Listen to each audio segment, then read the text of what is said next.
All right, we're live. Hey, welcome everybody. So glad to have all of you here who are here in person. I'm sure we'll have a couple more people jumping in. We already got a couple of comments actually. I'm here with Isaac. We're in our new space. We've been telling you guys since last week. We've been kind of working on getting a little space together. You can actually see some of Kevin Kurzenev's handiwork to my right, Isaac's left. That's true. Here on the back wall. You can't maybe tell in the video, but Kevin burned that by hand. And it's pretty impressive. So, and he started the fire by rubbing two sticks together really fast. He went out into the wilderness, started a friction fire, and put together this sweet sign. It's no joke, man. It's no joke. So it's coming together. Hey, Suzanne is here. Ed and Dina Bless are here as well. Matt Morrow, James McLean. Thank you guys all so much for being here. I say this every week since we've been doing Theology Thursday Live, but you guys being here in person makes it so nice to be able to interact with you. We are super excited. Those of you who saw the promo know we got a guest tonight. That's why our picture was super legit this time, because it was like a professional picture of Jay. Yeah, that picture was taken from when he was on the cover of Outreach Magazine. Outreach Magazine, a very big deal. It's a big deal. So yeah, we should probably just bring him on. Yeah, bring him on. You hear him laughing in the background. Without further ado, ladies and gentlemen, pastor and author Jay Kim. All right, welcome Jay. Yeah, thanks for having me, guys. Good to hang for a bit. Absolutely, great to have you here. Jay is not only a pastor here in the Bay Area and the author of Analog Church, which is in front of Isaac there. He's also co-host of the Regeneration podcast with Isaac, part of the core leadership team at the Regeneration Project, which is a kind of apologetics-minded organization really focused on new generations and young people. So you spend a ton of time with Isaac. And before we get started, I did have one question for you, which is Isaac as difficult to work with on the podcast as he is in ministry, or no?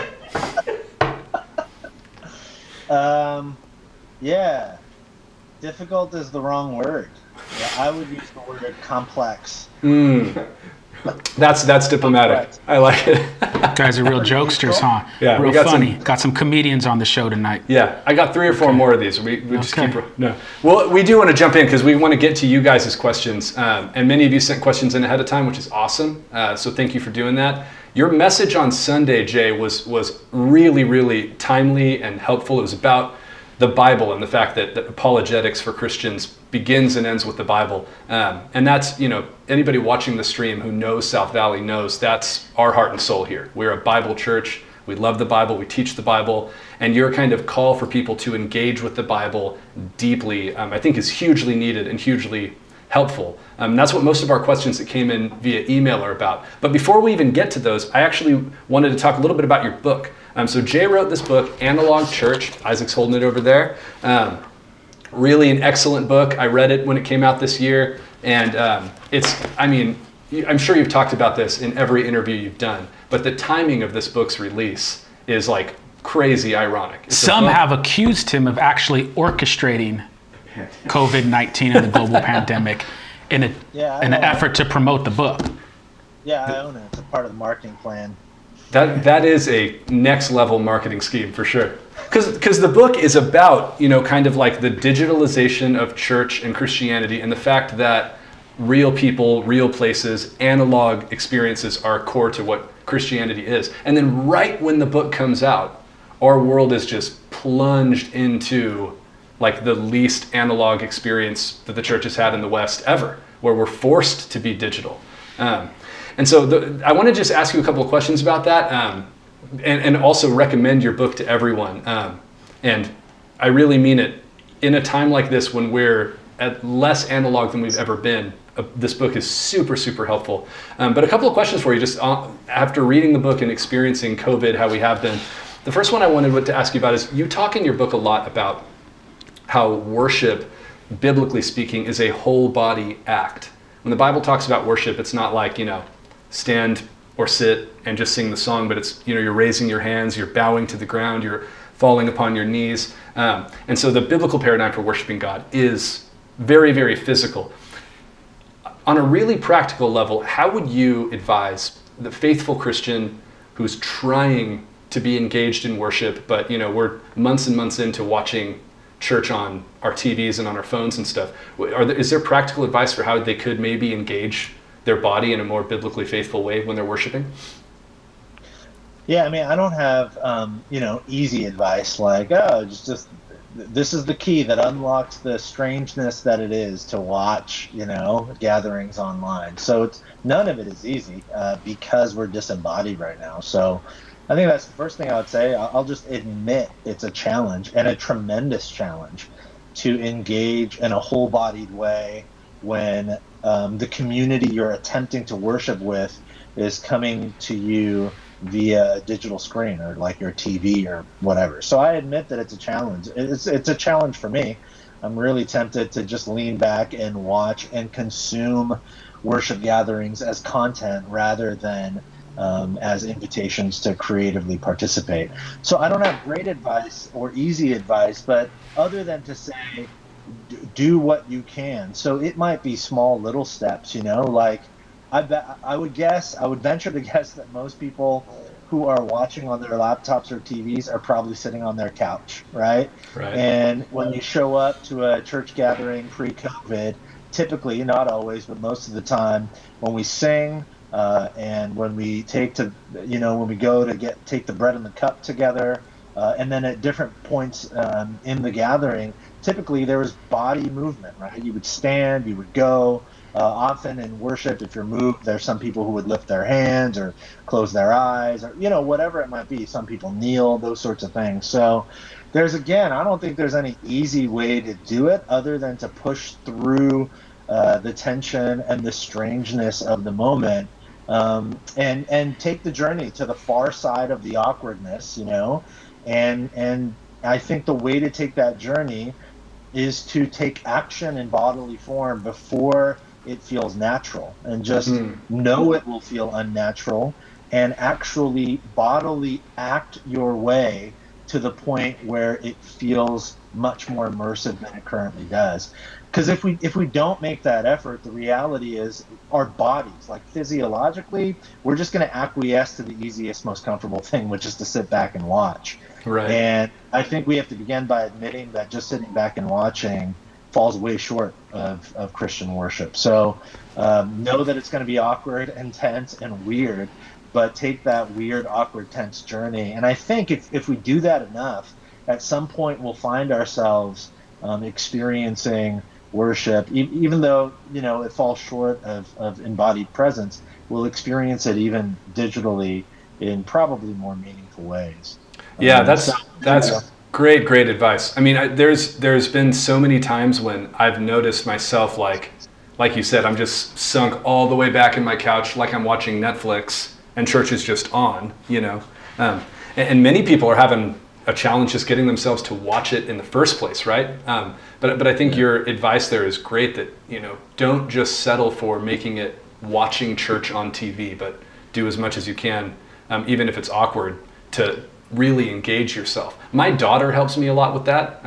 Some of you guys who are watching right now probably also have little kids, but my daughter, if I see her mimicking me and just sitting on the couch, that'll kind of encourage me to, okay, I gotta show her that this matters to me. You know what I mean? Yeah, and what's crazy though is that your child will do it naturally. Right. You've learned to be lazy and to sit back when there's song and dance on because culture told you, oh, you got to be cool. Yeah. Like don't let loose or anything like that. But if music is going, a little kid dances. Yeah, that's right. And they'll be naturally expressive. We grow up kind of, trying to be calm, cool, and collected when your child just will get up and dance. One of the things we did in our service to be intentional about that is we have a part where we say the Lord's Prayer.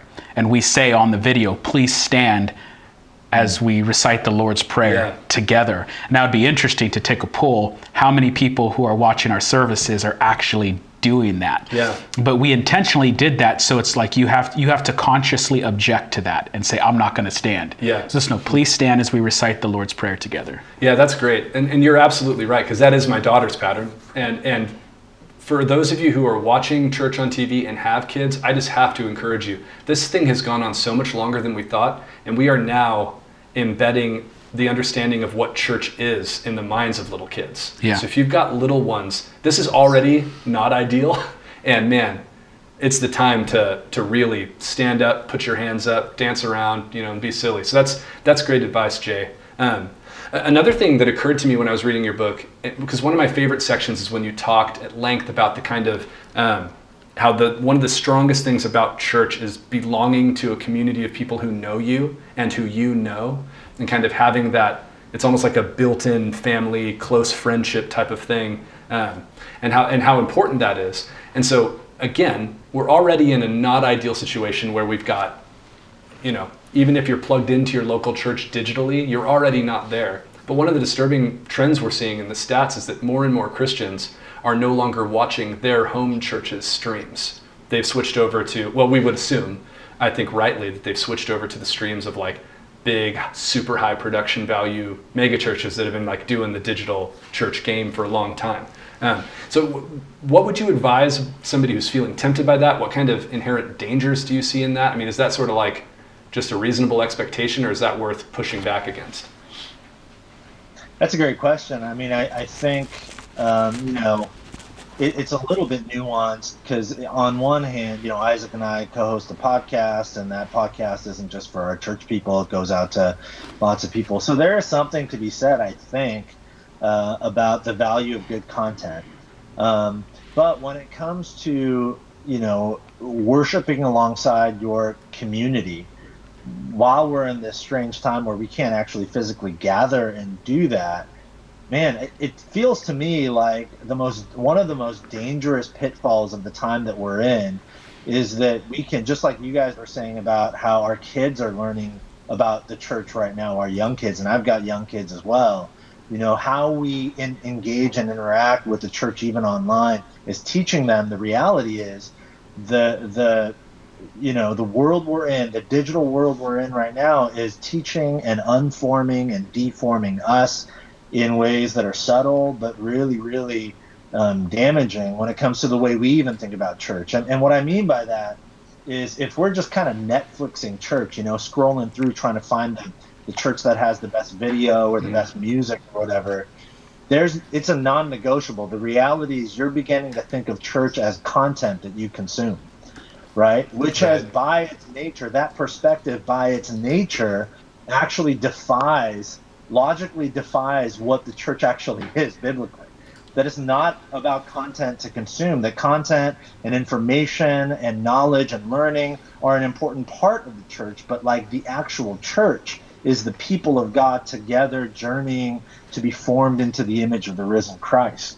And I understand that's challenging digitally, but faithfulness is like so crucial, right? Like, we hear this a lot, but one of God's overarching commands throughout Scripture, particularly in the Hebrew Scriptures, is the call to remember. And I think in the digital age, and particularly in the COVID world, we're forgetting, because we're swimming in the streams of such a strange time, and all that has come before us, even our own experiences. For me, it's really sad. It feels like it's just kind of being washed away by these streams that we're in. Yeah. And now we're scrambling for the thing that feels the best in the moment. So I wake up on a Sunday morning and I feel like as a good Christian, I'm supposed to do the church thing. So I'm going to go online, and what feels best right now? Well, it's this church that has the best music, or this pastor, I read his book once, so I'm going to go watch him. But if we do that, we're forgetting what it really means to be the church, which is way easier to remember when there's a place you go to and people you see and shake hands and hug and talk to. So we got to be mindful of that. I'd be curious to know what you guys think, because we're dealing with the same thing here. I mean, what are your thoughts on that question? Can I ask you guys questions? You absolutely can. Yeah. No, that's not the way this works. It's not the way this works. Are you, Isaac, going to pretend like he wasn't just waiting for an opportunity to respond? Yeah, I'm just waiting. Come and ask me. When do I get to talk? I mean, we've done the same kind of wrestling as you have, Jay. It's like we want to make the best content as possible, because that's the only way to engage with a big chunk of the population right now. So you want good content, you want to put out stuff that engages people so they can grow in their walk with the Lord. But at the same time, I want to tell people, your local church, your local pastor, maybe it's a small church that doesn't have a huge budget. Their video isn't great, but let me tell you, that pastor knows your name. Right. He prays for you when he goes to bed. He remembers you when he wakes up. He's stressed about he's stressed for your finances. He's stressed Right. for your marriage if it's struggling.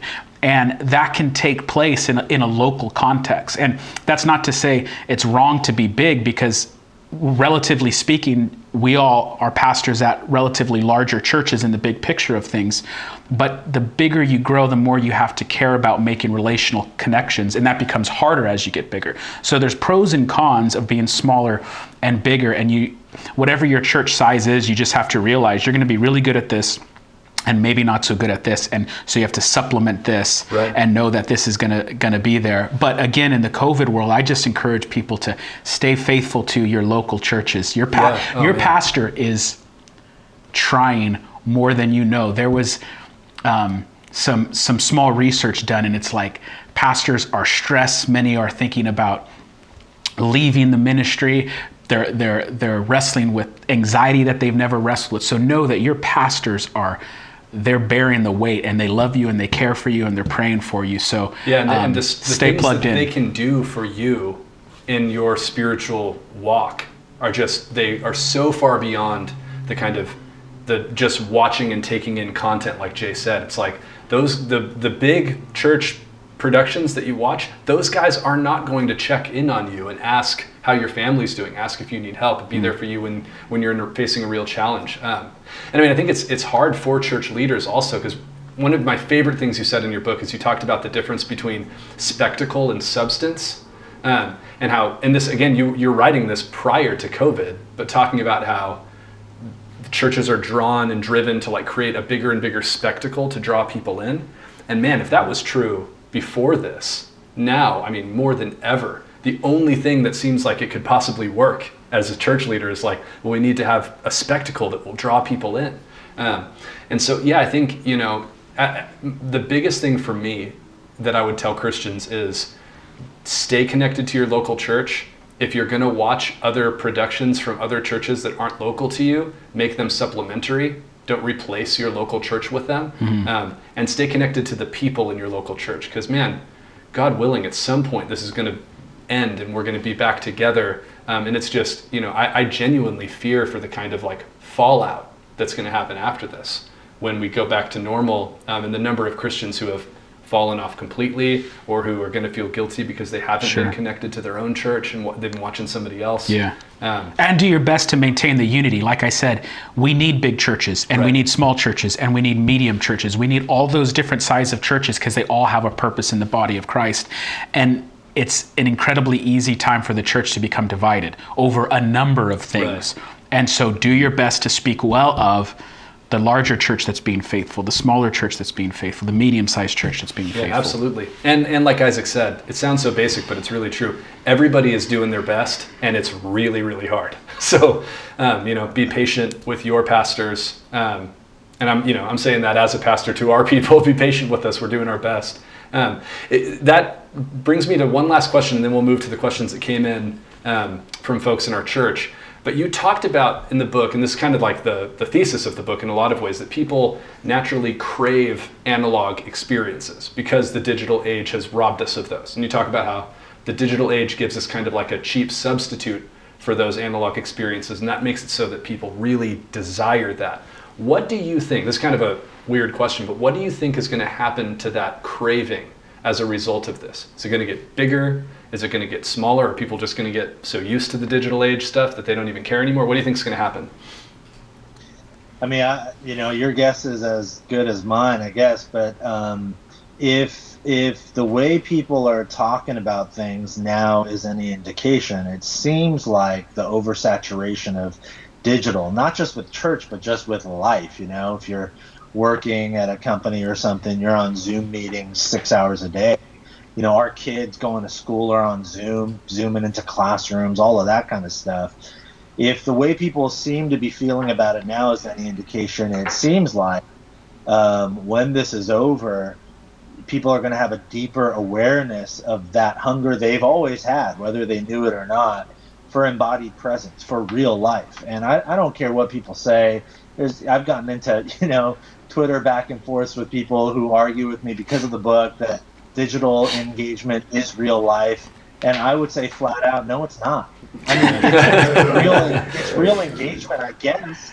And I'm not saying digital engagement doesn't have benefits. It does, and there can be real relationship that can actually be forged in I would suggest minimal ways digitally. But here's the thing, like if when I travel for something, for ministry or whatever else, I'm so grateful that I can FaceTime my wife and my kids. I'm grateful for the digital engagement and connection there. But that connection, what it does more than anything is driving me a deeper awareness of my hunger to get back home and give them real hugs and hold them in my real arms.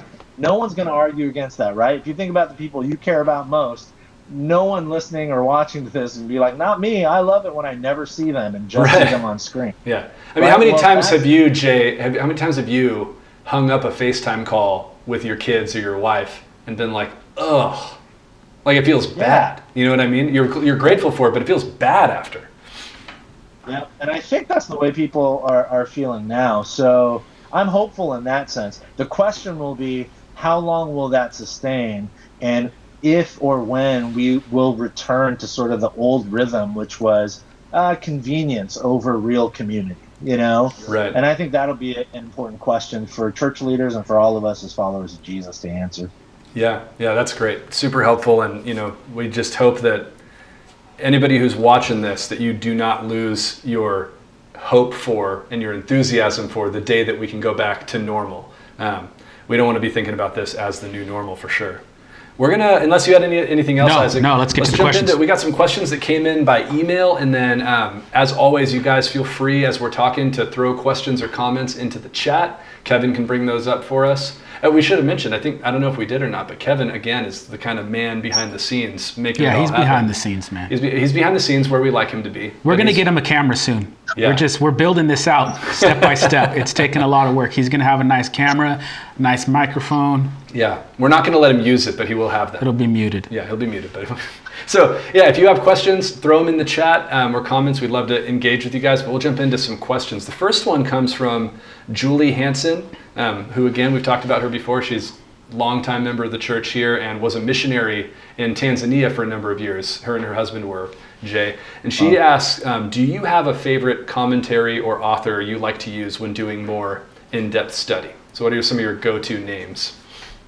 Yeah, that's a great question. Well, I could rattle off some names, but I think the first thing I would say to answer the question, because I think I understand where the question is coming from, like we all have this desire to dig deeper. And I've felt it too. When I sit in a room and I'm listening to a really compelling Bible teacher or preacher, this has actually happened with me and Isaac, on like our Regen podcast or just conversations. First of all, I just got to say to South Valley, if you've been to South Valley for a long time and Isaac is your pastor and he's like the main guy that you learn the Bible from, you probably don't know how good you have it, because it's rare to find a true pastor scholar. The combination's really rare because it's really difficult to achieve. And Isaac is that through and through. So I've sat in a room where Isaac's, interviewing someone or we're talking about some topic, and I'm intimidated because I'm like, I didn't know that. What is that? Even now on this interview, you guys, those of you who are watching, I'm the dumbest person on this interview, just so you're all aware. Which is why I have this book prop behind me to give me a little bit of visual clout to make up for my lack of intellectual. We call that bookshelf credibility that Jay's got in the background there. Credibility will take you far in life, you guys. Buy books, even if you're not going to read them, and put them on your Zoom. Jay is always gracious and kind and complimentary and extremely humble. So thank you for those kind words. I mean it. And I said, and you too, Sam, because I watched some of your Theology Thursdays. Man, South Valley's just got it. You guys just have a richness of depth and. Thank you, Jay. That's really kind of you to say. But I say that to answer the question, I think the first place I would go is a trusted leader who knows you and your community to ask that question. hey, who are you reading? You said this on Sunday. You've said this in the past. You've talked about the Old Testament in this way. Where did that come from? What are you reading? What are you seeing? And they're gonna be best equipped to give you some of those names, because I don't think it's as static as who are you reading. Because like I said, I could rattle off names, right? When it comes to the New Testament, people that many of us know: N.T. Wright, Scott McKnight, Michael Gorman has been incredibly formative for the way I understand Paul and some of his literature. People like John Walton and Tremper Longman, for some of the Old Testament stuff. John Goldingay down at Fuller, people like that. Ben Witherington. I mean, you can go on and on. So, Isaac and Sam can give you all those names and so many more. And of course, great commentaries out there. I think my answer to the question, though, would be, for those of you at South Valley, you are resourced like to the brim and overflowing with incredible teachers who can give you really precise recommendations. I think that's the point I'm trying to make. The Bible is a library of 66 ancient books that covers the swath of human experience and emotion. So it's hard to say, just read this commentary or this author and you'll get what you need. I think what we need is to go to our church leaders who we trust, who we've learned from, and ask those questions. Here's my question: who would you recommend? So there you go. I don't know. That's a great answer. Yeah. It's a great answer, because it's very complicated. I mean, different people for different books, different parts of the Bible, etc. Do you have any across the board? Since Jay's saying go to your pastor, what's some across the board stuff? If you want one book that's really helpful and is accessible, there's two volumes: the IVP Bible Background Commentary for the Old Testament, and then the IVP Bible Background Commentary for the New Testament. That's great. The Old Testament is John Walton, and the New Testament is Craig Keener. Is it Craig Keener, Jay? Keener? Yeah, I've got him right by my desk. Yeah. Oh, look at that. Jay's ready. Yeah, and it's Right. just kind of like you look up what chapter you're studying and see if it has some historical background. So for something that's concise, accessible, and easy, I mean, it's just easy to digest. It's kind of like That's one a good notch above a study Bible, right? Yeah. So having a good study Bible is a good thing to have if you're wanting to go deeper, but that's kind of one level beyond that. And it's funny, here we are on YouTube, but one thing we always recommend too, and you guys know this already, is the Bible Project, which is not a commentary, and the scholar involved at the Bible Project doesn't really even write books, but the Bible Project's YouTube videos are just treasure troves of good scholarship. So that's a great place to start too, is go watch their video on a book of the Bible before you start reading it. Isaac, are you tracking how many royalty counts we have for the Bible Project for the number of times we plug them? You're tracking that on that Google spreadsheet? Yeah. We're up to like $257 because we get in the contract a nickel for every subscriber. Yeah, that's fair. That seems fair. No, we just at Regen and South Valley, and where Jay's been at Westgate and Vintage, we tell our people all the time, because a Bible Project video. Look, I've read hours and hours and hours and hours and hours on this one particular section of the scriptures. And unless you've done that, you don't realize that little cartoon that John and Tim made, dude, summarized hours and hours and hours and hours of content in 7 minutes. I mean, how many times have both of you watched a Bible Project video, and at the end of it, you're like, well, that's the best explanation of that book of the Bible ever in 5 minutes. We should just all give up. Me, Kevin, and Isaac took a class on Isaiah together that Tim Mackey taught at Western. And before you took the class, you had to read all of Golden Gay's Isaiah commentary. So we had read, you'd read an entire commentary, all plugged in. And before we went into the first day of lectures, we just watched the Bible Project's video. And it's like exciting and depressing at the same time. You're like, well, that's the whole book, in 10 minutes. So he just summarized Isaiah in 10 minutes with cartoons. They're the masters. So highly recommend that for sure. But that's a great answer, Jay, and Isaac as well. Okay, here's another great question from Leona Keith in our congregation. She first of all says, just wanted to tell Pastor Jay, thanks. I didn't realize I was swimming in the shallows. And I think she means, your analogy in your sermon about the jet ski versus the deep sea diving. My question would be, Jay, do you have specific tips for people to unplug from their tech toys? I found the saying, just do it, is much easier said than done for people with any kind of addiction. And for some, I believe the time spent on social media is truly an addiction. Yeah. Man, what a great question. I'll just borrow here from a couple of guys who've done good work. Andy Crouch wrote a book several years ago for families from a Christian perspective on how we might think about technology. It's called The Tech-Wise Family. Yeah, excellent book. Incredibly pragmatic tips in there. And some of them he goes a little extreme, like his family has dinner by candlelight every night, which is like, it's cool. My family doesn't do that. Isaac and I do that sometimes just for kids. But that's going to be great when the apocalypse happens and the power's out.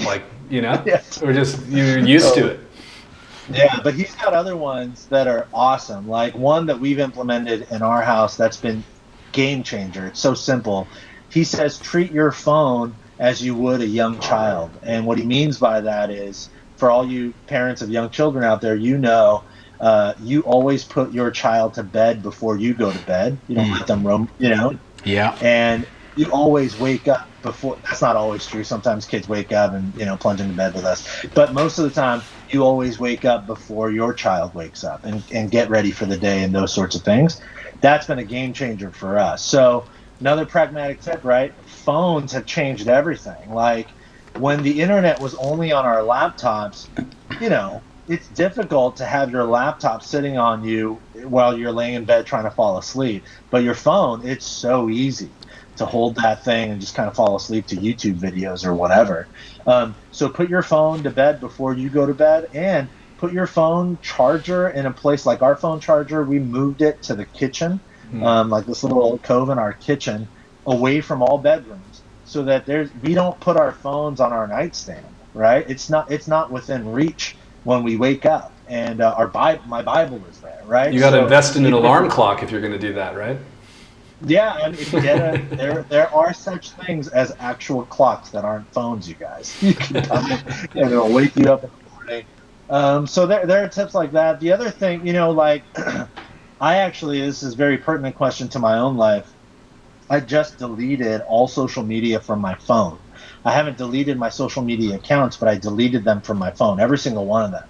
And that's only a few days, but it's been helpful. It's been freeing mentally and emotionally in some ways. And I'm seriously contemplating deleting all social media, period. I saw your tweet. It was like yesterday, right? Yeah, I saw that too. Yeah. I'm talking about you getting rid of social media, but also I saw that you tweeted it because I still have the app on my phone and I saw it. But yeah, Jay was saying he's considering just getting rid of it.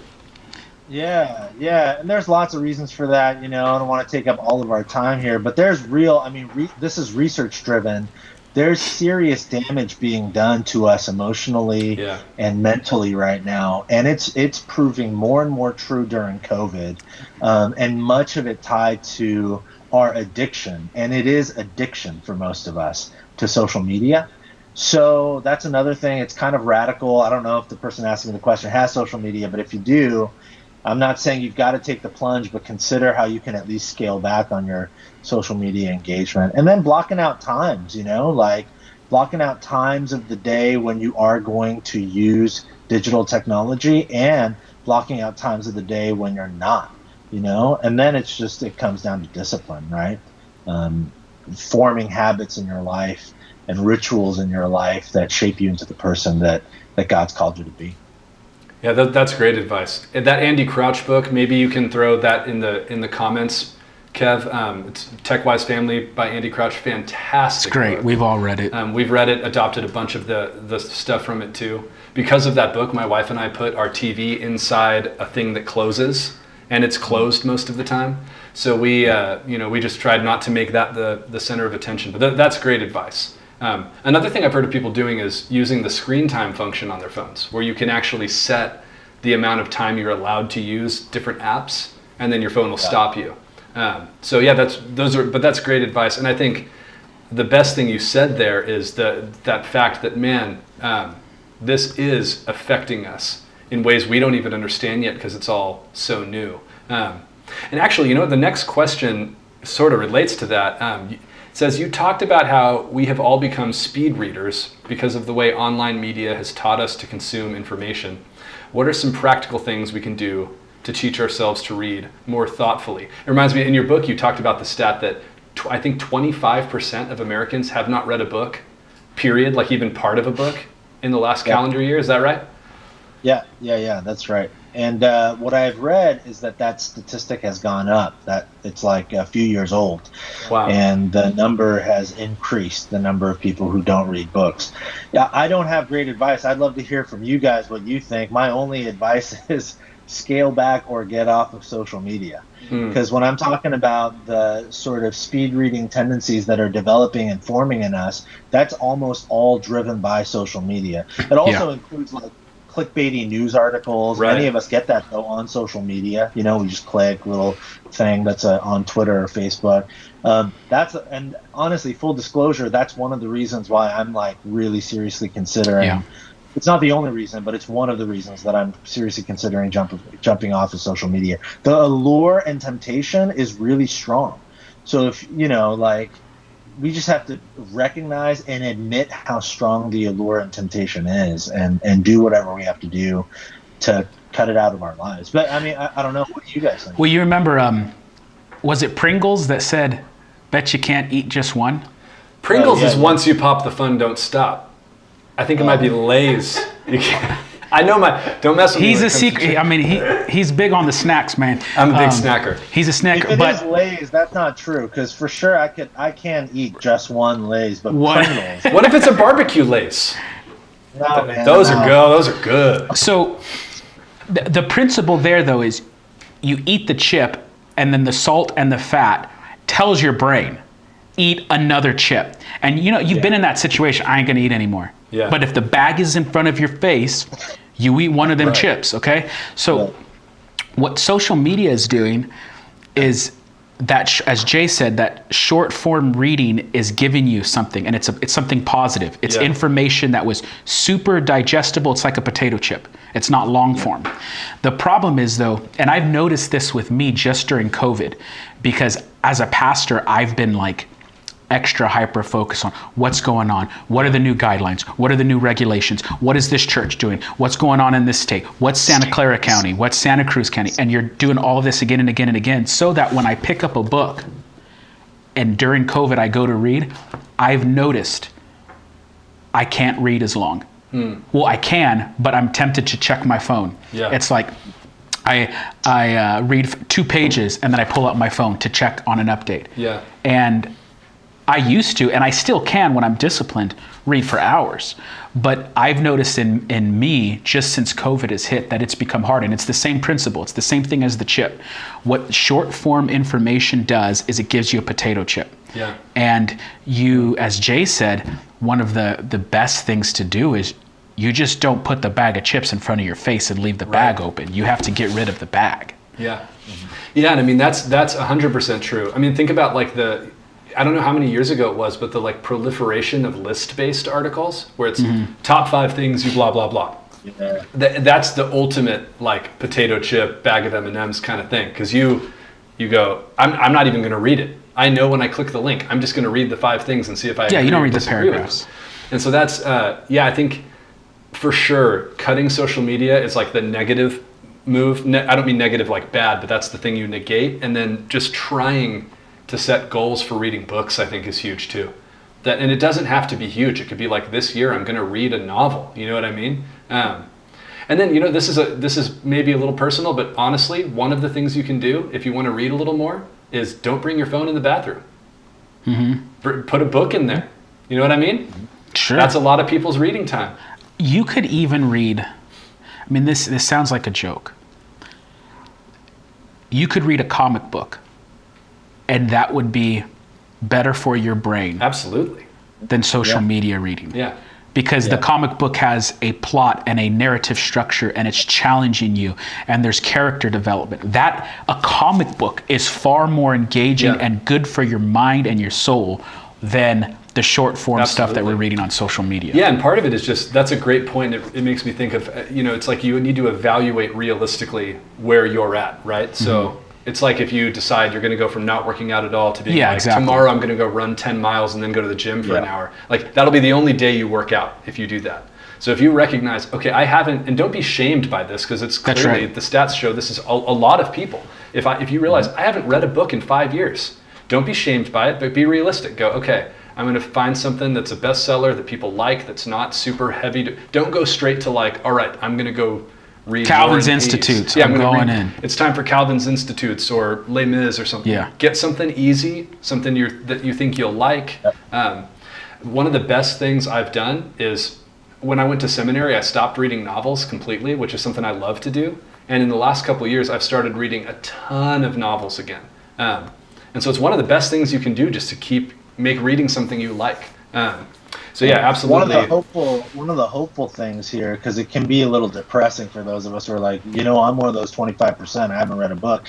It's like almost unanimously agreed upon research now that shows that the plasticity of our brains, meaning the way your brain acts as a muscle in your body, in that it can be formed and unformed and reformed. They've proven that your brain is extremely malleable.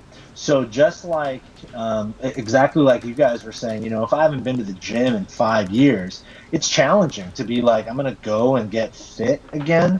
But what we all know is like, no, it's possible. It's just difficult. But the reality is your body's malleable. If you can just go a little bit, like twice a week, do a little bit, and week 2, go 3 times and do a little more. If you do that long enough, the initial experience is extremely difficult because it's a disruption to your normal rhythm. But 2-3 months in, you find yourself healthy. And then you find yourself enjoying going to the gym, right? We've all experienced this. It's the same thing with the way we read and with the way we intake information. So like when you first start reading a book, even a short book, it's exactly like Isaac said, it's going to feel impossible. Like, I can't do this. I just need to get back on Twitter and Instagram and scroll. But you just got to do it long enough, and your brain will adapt, and eventually your cravings will change. And I think that's the hope. We just got to keep at it until our cravings change, because then you realize at some point you start working out and eating healthy, and the potato chip that once was so appetizing, we've experienced this too. You look at it, you're like, I don't want that. I don't want that right now. I've yet to experience that, but I believe I'm sure that's possible. But that's super helpful. And you actually kind of answered, just as you were going, a question that came in the chat from Lori Duffy, faithful member here at South Valley, who asked, what can you say to someone who didn't read books regularly or at all anyway? So somebody who reading books was never part of their lives. And I know plenty of people who are in that camp as well. Do you have anything else you would add to that, to somebody who maybe is saying, okay, maybe I need to start reading, but I never have? Yeah. I think one of the, it depends on your personality, but I think one of the most helpful things for folks who are like, I'm just not a book reader, is to try to read in community. And that's something we've lost, right? There's this fantastic book called Communal Reading at the Time of Jesus.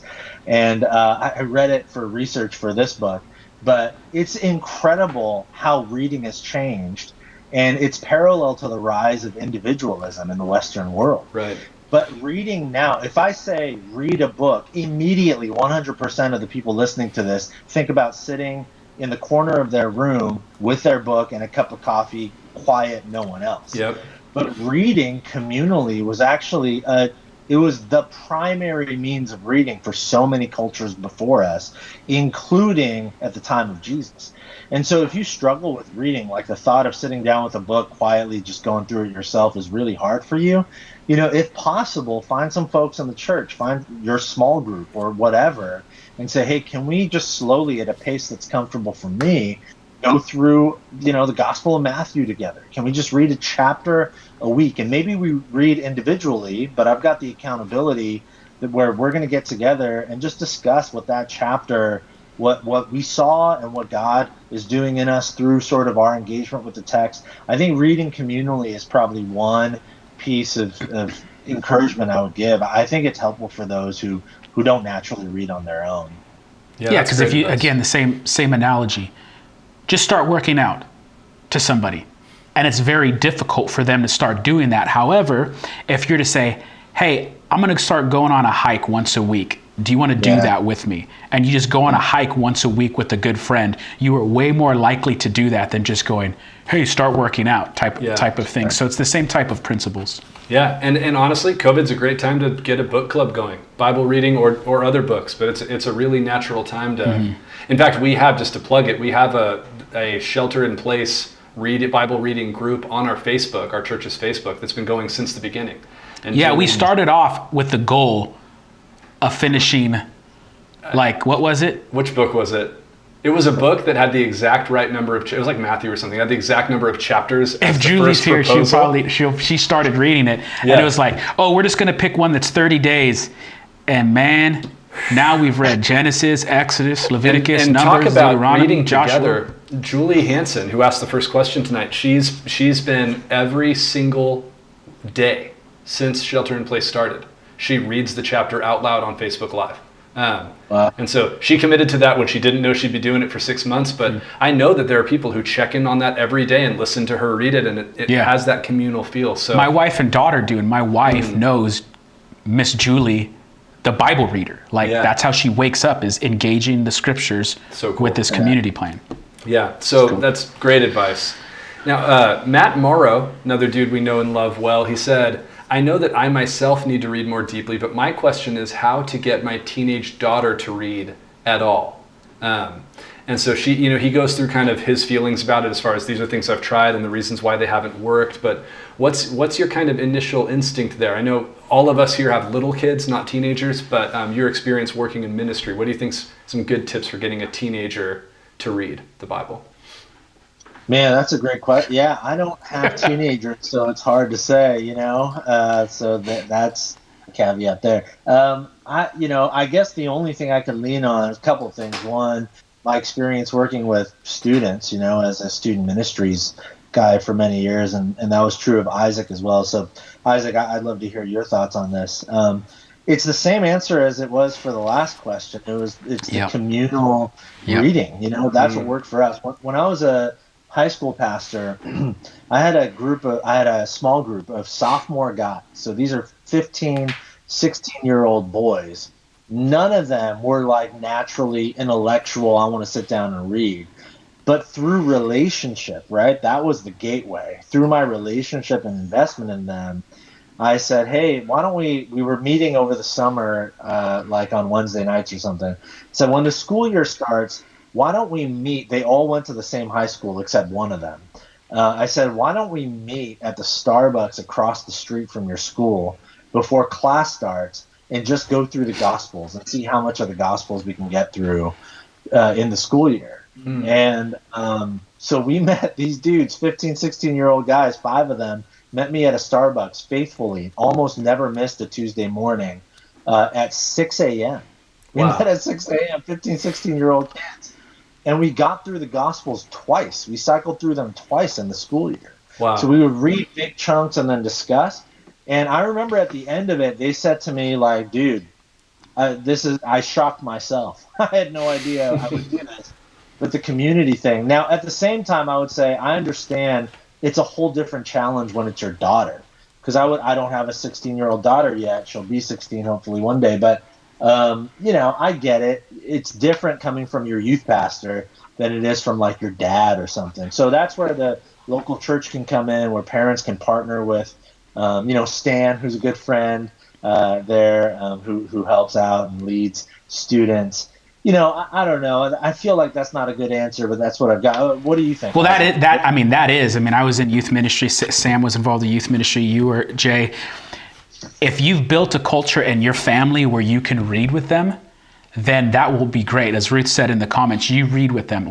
And if you were doing that with them since they were children, it's not an awkward thing to do that. But if you're trying to do that out of nowhere with your 16-year-old who's not into Let's read together. Yeah, it's going to prove very difficult. But they're more likely to do that with a youth leader, just exactly as Jay did. And that was the only thing that I found success in, is when leaders would pour into kids' lives and they would read with them. Yeah. That means we're going to have to teach Stan how to read, though. Yeah, that's a problem. It's going to be a challenge. He just been using that children's picture book. Yeah, we'll give him the Bible with pictures. One thing I'll throw in there, just as a child who grew up with faithful Christian parents, one of the best things for me, and again, this is another thing that hopefully doesn't feel too late, because I don't think it is, but my mom just read the Bible every day. And she had Bible verses on 3x5 cards all around the house. And because she's a great mom, I grew up thinking that's just something you do. When we read the Bible every day. And so she never talked about it. She didn't push it really hard on us or anything, but it was always out in the house. She was always reading it. She could quote it. And so I just kind of grew up with an idea of, oh man, I guess we read the Bible. So yeah, that's just another thing, is just show them that you're reading it. Yeah. It was actually something I was thinking the other day, because I read the Bible on my phone because of my plans usually. And I was like, my daughter doesn't know the difference. My daughter's only 2.5. She doesn't know the difference between me looking at my phone because I'm on Twitter. Yeah. And so I was like, I got to get my actual Bible out so she sees me reading the Bible. But yeah, great point here. Ellen Waddell just said that for people with dyslexia, audiobooks are also essential. And I would agree with that. Audiobooks are huge, really helpful. And audio Bibles as well. My one piece of advice, because I'm a huge audiobook listener, is some books require you to still sit and only focus on what you're listening to actually get something out of it. Yeah. And I think the Bible's one of those. If you put it on while you're doing something else, you're going to miss out on a lot of it. But that's a great tip, Ellen. All right. Couple more here. We're coming down to the wire, but I really like this question. This is from our friend Jacob Serpa. He says, how does knowing the story of the Bible help us with apologetics and evangelism, specifically for a generation that's less and less concerned with truth? So he's saying, what's the kind of practical connection between biblical literacy and evangelism apologetics in a world where people don't necessarily want to hear it at all? Yeah. You guys are going to have awesome answers to this. I think I said it in the teaching on Sunday. When we take that, I use the metaphor on Sunday and in the book about cutting up Shakespearean plays and chopping them up into lines. You're reading Shakespeare, I guess, right? If you just open a fortune cookie and read one line of Shakespeare, you're kind of reading. And even if you decide, I'm going to open up the Shakespearean lines in my fortune cookie in chronological order, and I do it every day, you're kind of reading Shakespeare, but you're going to miss the story, right? Because stories, narratives, like Isaac was saying earlier about comic books do this so great, is like good comic books keep you guessing, because you think about the minimal number of words in a comic book, but it's the combination of the visual, how the visual tension builds and makes you turn the page, like you've gotta, and it's the way the panels are laid out. The Bible's the same thing. It's not designed that way. It's one of the reasons why the Bible Project videos are so compelling, because they've just basically taken the text and visualized the way the text is laid out, in ways that the actual literal text isn't laid out. And I think that kind of engagement is really like the only way we can capture that the biblical story can really capture our imaginations the way it's intended to. So when it comes to apologetics, and I know at South Valley you guys do a lot of this work in your teaching and I think in your small groups and the different classes you guys offer, so you'll be familiar with this. The best way to misread and misunderstand the Bible is to read it in small, short, incremental chunks, because it's so strange. Like the library of books is so odd and strange, and sections are so off-putting when they're not within the context. So there was that quote, I quoted Richard Dawkins, who's one of the new atheists. He talks about how God is just this vindictive, malicious, homophobic, misogynistic, bully who's jealous of everything and all that stuff. It's like he's coming to that conclusion because he's reading the Bible like so many of us are reading the Bible. And he's really smart. So we have to admit that if we keep reading the Bible in short incremental chunks, there's a likelihood that we're going to land in similar places, or at the very least, not have any semblance of a response when those confrontations come our way. Isaac and I, we both had a chance to jump into our mutual friend Dan Kimball, who we love and admire, his next book that's coming out at the end of this year, called How Not to Read the Bible. He opens the book with a chapter that I think it's titled Becoming an Atheist by Reading the Bible. And he tells a story of a young guy who read the Bible the way we're talking about, just jet skiing over the shallows, and literally became an atheist because of it. Wow. So to answer Jacob's question, Jacob's a really smart guy. I know him a little bit, and so he gets it, I think. But apologetics is born out of a rich, robust understanding and engagement with the entirety of the text. But I've talked too long. I'm curious. This is Isaac and Sam. It's your world. What do you guys think? One quick thing I wanted to brag about my daughter, because she was like, it was the most proud moment.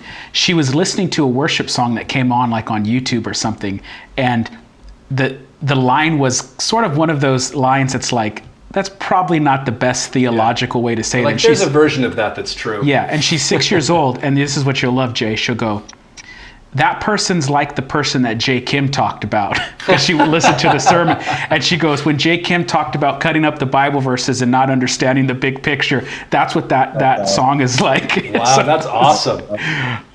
One thing I'll say, and we mentioned on the last week, is that you need to know the full story of the Bible from beginning to end, and have it deep inside your soul, deep inside every fiber of your being, because every human story that we tell that is good and true and beautiful, every story that we like, every movie that we like, is just jacking the greatest story ever told. Yeah. And the more you know the biblical story, the more it's deep in your soul, the more you realize that everything that culture is longing for, all the stories we tell, the songs we sing, everything is just like shadow versions of what the gospel of Jesus Christ is. And the more you know that story, the more you're able to articulate to the world where these deep longings are coming from. And every problem that you see, all the problems and stuff we see in our culture right now, they're all rooted in deep longings that are being unmet. But ultimately, we believe the biblical narrative is the great resolve to those dissonant chords. Yeah, and I think it's how, and you touched on this, but it's how you get in touch with the goodness of what you believe. Jeff Vanderstelt said people don't have to be taught to talk about what they love. Yeah. And when he's talking about evangelism, he goes, you don't have to train someone to talk about their favorite restaurant or their favorite coffee company or whatever. And I think one of the reasons to know the Bible for evangelistic and apologetic reasons is to become more and more thoroughly convinced of its goodness for yourself. Yeah. So that it's like you're recommending a type of food someone hasn't tried, and you're like, oh, you've never had pho. Let me tell you about it, because you are convinced of its goodness. And I think they talk about how different generations have desire for different things, and about how I think it's the baby boomers wanted to know if something would work, Gen Xers wanted to know if it was authentic, millennials wanted to know if it was good, and Gen Z wants to know if it's beautiful. Mm-hmm. And so the Bible, we believe, is all of those things, and I think you don't get there without knowing it really, really well. But that's super helpful. Man, should we do one more quick? We got 2 minutes. All right, we'll do this as a sign-off question, because this is one I really want to hear your answer to, Jay, and it can be quick, but sort of a pastoral question. If you can give just one piece of advice to the Christian who knows, I have had a surface-level relationship to the Bible, what's one thing I can do, like starting tomorrow morning, that'll get me going in the right direction? Yeah, not a sexy answer, but probably the most pragmatic and helpful answer. Create a habit or a rhythm, a plan, and there are plenty of plans out there. I know South Valley's got Bible reading plans they can get you, and commit to it. And commit to it on your actual calendar, right? Like block off time and jump in and start. And if you can, do it in community. That as a motivator, not just for accountability, but for inspiration. We can. The stories inspire us and fuel us to move forward. If we know that I've got some mates, alongside me who are on the journey too. So that's what I would say. Commit to a plan, discipline yourself, jump in, and do it with other people who can hold you accountable and take that journey with you. Great advice, and it doesn't take a lot. 5 minutes a day, and you could be reading the whole Bible in a year, at least the whole New Testament in a year, no question. Yep. Jay, thank you so much, first of all, for being with us last Sunday and that great message, and then for agreeing to be here tonight and answer folks' questions. We just appreciate you a ton at this church. You're a friend of the church, 100%, and we just love and appreciate you, man. Oh man, same to you guys. I meant what I said on Sunday. South Valley is a rare church. So for those of you who are watching and listening, man, it's a gift, this community. So don't waste that gift. Invite others and continue sharing the love of Jesus in real ways in South County and beyond. Thank you, man. Hey, one last thing before we go. We have a number of Analog Church copies that we are going to give away to people. So if you would like to read Analog Church and you're watching this live, so those of you who watch later, sorry, should have been here. But those of you who are watching right now live, email me, sam@svccchurch.com. Look at Kevin, already got that on the screen. He's a pro already. Shoot me an email and say, hey, I was on the live stream and I'd love a copy of the book, and I will let you know when and where you can come pick it up. But we'd love to give you one if you're going to read it. So, Jay, you can't see it, but tons of people are saying thank you, and they appreciate you in the chat. So, and some other people are saying some stuff that I won't repeat, but most of them are just saying thank you. Thanks, you guys. Yeah, thanks you, Jay. Guys. Thanks, everyone, for being here. Thanks so much. Love you guys. See you next week.